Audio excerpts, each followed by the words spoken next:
Good morning. I'm Matt Call with Great Basin Team 1. We're here on the Camp Creek Fire on the Mount Hood National Forest. Today's September 4th. It's Labor Day. We're going to talk about the fire today and what's going on. The fire right now is just a little bit over 1,900 acres. So we did not get a new IR flight last night, so we don't have any new imagery.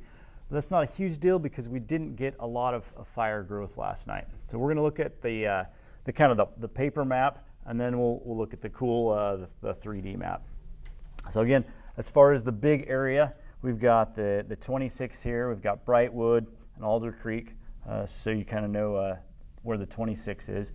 And then the Portland Water Bureau's property here, all in the blue, and the Bull Run reservoirs. And then this perimeter here is our fire. So for scale, that's about 1 mile, 2 miles, 3 miles, 4 miles from the perimeter of the fire to the 26 road. And then we have a spike camp here.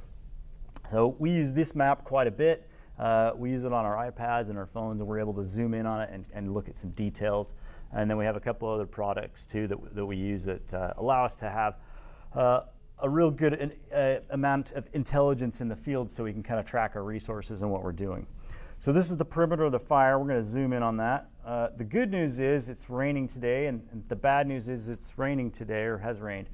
So the fire hasn't grown, which is good, but it's still kind of hampering our ability to clean up these edges. So when it's really humid and wet like this, doesn't want to burn, which is kind of what we want, but we also want a good clean edge, and we've talked a lot about that.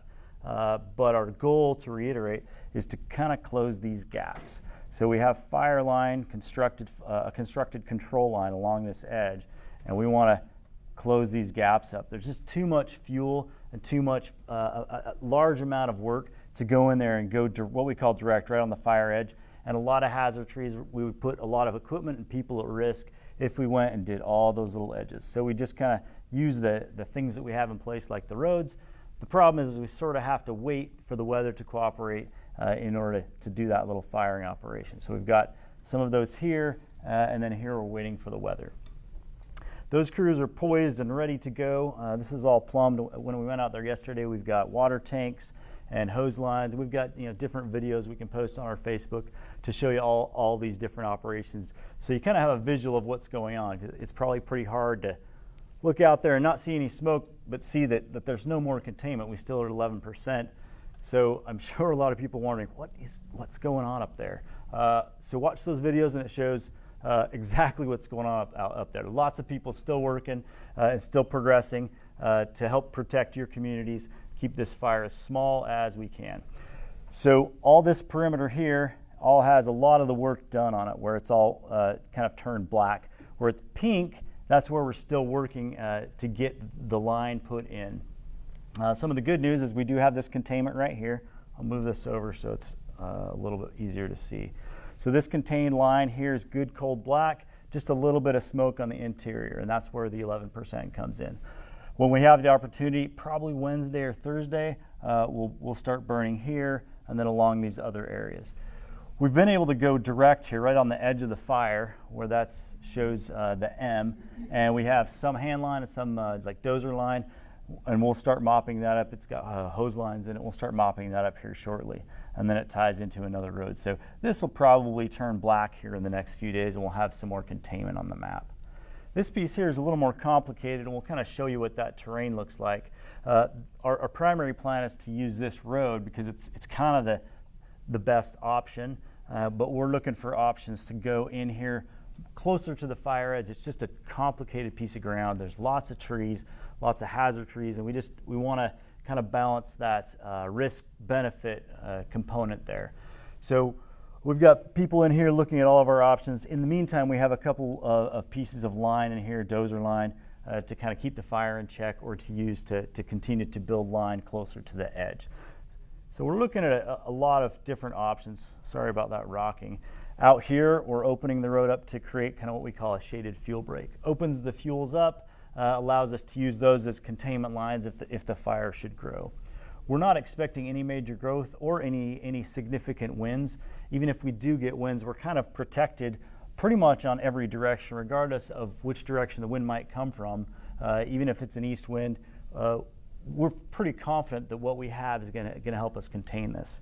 Let's go to the cool map because that's what I like to look at. Seems like everyone else is kind of the same.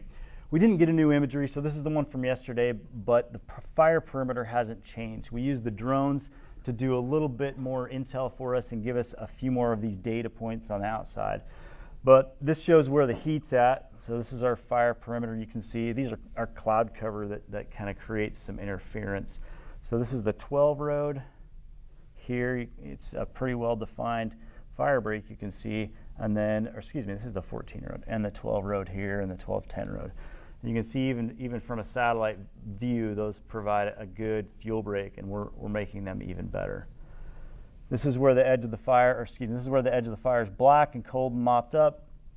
And then this east side is where we're kind of having a little bit of trouble, where we don't have a line really close to the edge of the fire. So let's take a look at what that terrain looks like. I'm going to go slow. And then we're going to fly right into that drainage there and sort of look what that looks like.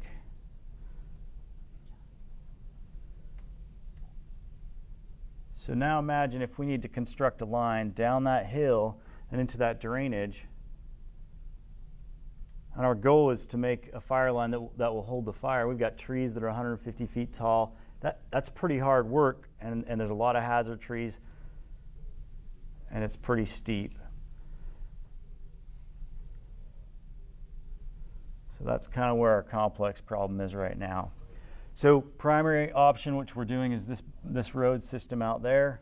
That's being widened probably 2 days before that's done, about when our weather lines up for Wednesday, Thursday, Friday, just to start putting some fire on the ground.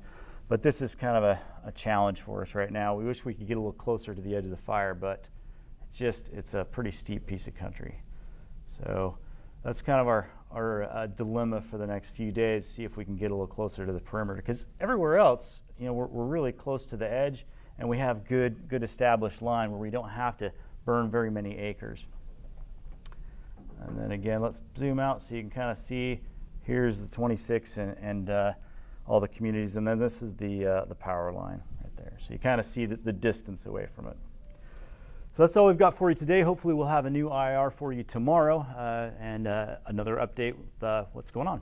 Thanks.